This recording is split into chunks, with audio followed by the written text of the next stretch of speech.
Assalamualaikum warahmatullahi wabarakatuh. We are from the second group. We will present about discursive analysis. Let me introduce my group. The first is GALIH ISMAHENDRA, the second is HYUNDA, the third is Ilma Jannah, the fourth is KHAIRUNISSYA TURACHMA, and the last is LUSIANA FORTUNATA. Hello, my name is GALIH, and here I'm going to explain about discursive analysis and discourse analysis and relation between discursive and discourse analysis. So let's start. Discursive analysis.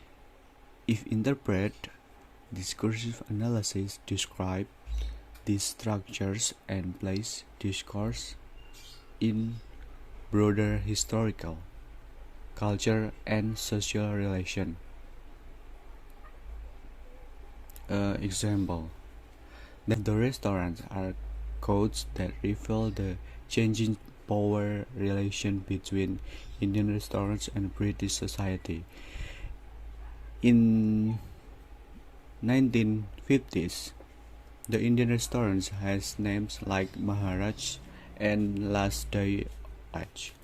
These names were designed to rekindle fond memories of the empire that had recently been lost. During the next phase, the name changed to Taj Mahal and the Red Fort, invoked image of the rich history and tradition of the Indian civilization, masking British pretensions to possession of an empire, while reclaiming their own history. In the third stage, the name their colonial connection. They reveal not only the infusion of new ethnicities, but also a certain self-confidence that invite Indians to eat Indians like Lahore Karai and Bombay Brasserie. In the most recent phase, the subcontinental restaurants have again changed their name to indicate authenticity of expression and confidence of have, like Jalabi Junction, Cafe Lazis, and Soho Space. In many these restaurants, the cooking is part of the dining experience, providing assurance not just of freshly cooked food but also bringing back the direct tactile relation between the hand that cooks the hand that eats. Discursive analysis to interpretation, we can conclude in arriving at its last culturally legitimate state, the Indian restaurant has performed that genuinely authentic miracle. It has cosmopolitanist and humanist, a very parochial and sanitized people. And then next, discourse analysis. The object of discourse analysis, like describing conversation and communicative event, are variously defined in terms of coherent sequence of sentence, proposition, speech, or turn at talk. Contrary to much of traditional discourse analysis, not only study language use beyond the sentence boundary, but also prefer to analyze naturally occurring language use, not invent examples. And then a relation between discursive and discourse analysis. The notion of discourse being all the concept into neat package. A discourse analysis consists of culturally or socially produced groups of ideas containing text, which contain sign and codes, and represent, which describe power, relation to others. As a way of thinking, a discourse often represents a structure of knowledge and power. A discursive analysis exposes the structure, located, and discourse within whether historical and cultural social relation. Thank you.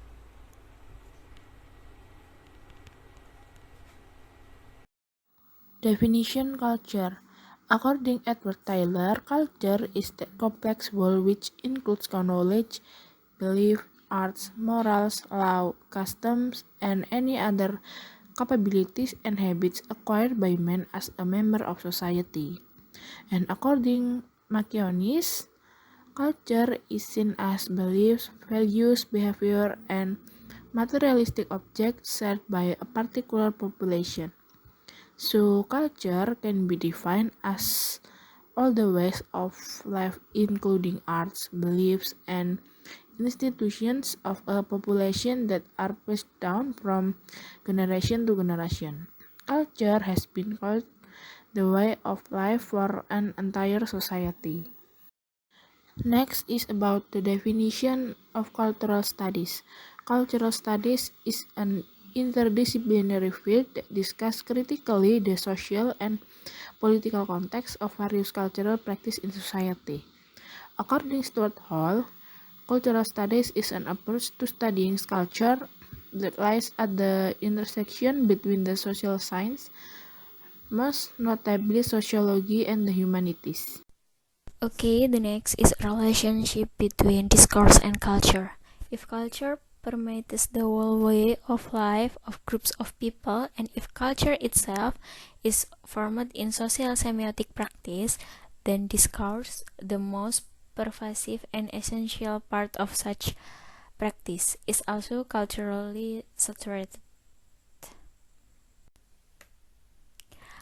Other semiotic activities such as art, music, and sport are undoubtedly an important part of culture, but their meanings, value, and emotional content will be overshadowed if discourse is not mobilized to describe, explain, defend, promote, sensationally, and coordinate them. Kegiatan semiotik di sini tuh maksudnya contohnya kayak seni, musik, olahraga. Nah, itu kan termasuk bagian penting dari budaya.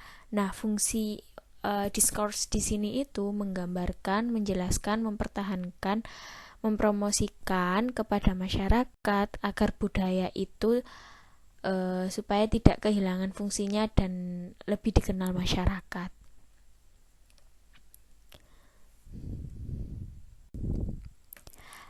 Language express communicated fact, ideas, or even because it refers to knowledge about the world that other people share.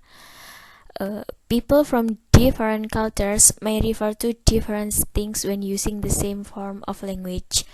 The example is ketika seseorang mengatakan makan siang, contohnya orang Inggris mungkin makan siang mereka itu hamburger atau pizza, tetapi ketika orang Cina yang mengatakan makan siang lebih mengacu pada makan siangnya itu roti kukus atau nasi gitu. Jadi contoh dari beberapa negara untuk kata makan siang sendiri itu berbeda-beda sesuai dengan budaya mereka masing-masing gitu.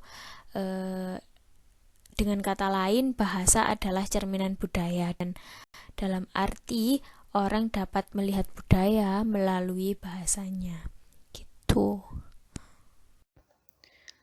The next discussion is about cultural strips and discourse style. The first is in South Korea. South Korean communication pattern is generally indirect and quiet verbose. They tend to consider on speakers' posture, expression, and tone of voice to draw meaning. Refusals. South Koreans rarely give a no statement or refuse outright, but they will express doubt to refuse implicitly. The goal is to maintain politeness with other people, so you have to pay attention when they speak to know what they mean. And the last is greeting. Bowing is a way used to greet others. Men can shake hands with each other, but women bowing more often. Like the example, they bow when walking through people or to greet politely. Second example is in Thailand. Thai people tend to have an indirect communication style and avoid giving flat-out refusals. The purpose is to keeping interaction and they will often smile. Honorifics. Thais typically address someone by stating the first name preceded by kun, for example, Kun Simon, to show honor and courtesy. However, if the people conversing are close friends or familiar with each other, they will omit kun. And the last is greeting, a gesture known as wai, which is the placing of two palms together with fingertips touching the nose. A wai indicates the level of respect for another person and is an acknowledgement of seniority. Cultural strips and discourse style in Canada. The first is about communication styles. Canadians are relatively indirect communicators. They try to avoid creating conflict by taking careful measures to remain profile throughout discussion. So the Canadians tend to speak clearly enough that their intention and meaning is often apparent through careful word choice. They tend to disagree openly but respectfully. Next is the greeting. Handshakes in the common greeting between strangers. Canadians may laugh lightly over handshakes to diffuse the formality. French Canadians also greet each other by lightly kissing both cheeks once, starting on the left. The last is about business culture. Canadians do not like wasting time but also don't appreciate being hurried into decisions. They also have tradition, which is one sensible discussion during business and negotiates calmly and reasonably, seeking a compromise for a win-win solution. And the next one is cultural creeps and discourse style in Japan. First is indirect communication. Japanese people may be ambiguous when answering questions as a way to maintain harmony. It is because they are generally non-confrontational and rarely give negative responses such as insults, critiques, or calls of embarrassment to anyone. People are often attentive to nonverbal cues such as body language, posture, expression, and tone of voice as a way to draw meaning from a conversation. Second is silence. Interrupting someone who is talking is generally considered impolite. This means that many Japanese tend to remain silent during a conversation until there is an opening to speak. Silence is also intentional to allow people time to think about the discussion. And the third one is bowing. Bowing is common throughout Japan and is often used as a gesture to mark certain emotions, such as showing gratitude, remorse, or reverence. The etiquette of bowing contains many rules that depend on factors such as the context, social status, and age of the person. And the next one is why studying discourse and culture is important. In general, discourse is highly influenced by culture as it connects with the social cultural context that language is used. So, the importance of studying discourse itself is, first, to understand more on what language is used, how language is used, and what knowledge is possessed within the social world. Second, having a deeply information about the social and cultural context that language is used. And third, it can make the language used becomes more fluid and help with the communication strategies when someone needs to discuss a concept that they are less familiar with. And finally, we are coming to the last part, that is the importance of studying culture. Culture is a reflection of a community or nation. This makes culture a vital and important determining factor of how the community reacts, responds, and grows. So, the importance of studying culture are allow us to understand how different culture came and how people behaviors are varied from one place to another. And then we can prevent and overcome racial, ethnic division, and minimize stereotypes. It also increases our tolerance and opportunities to come together with others. And last, to enhance our quality of life and increases overall well-being for both individuals and communities. That's all from us. If you have question, you can ask. Thank you for watching our video. Wassalamualaikum warahmatullahi wabarakatuh.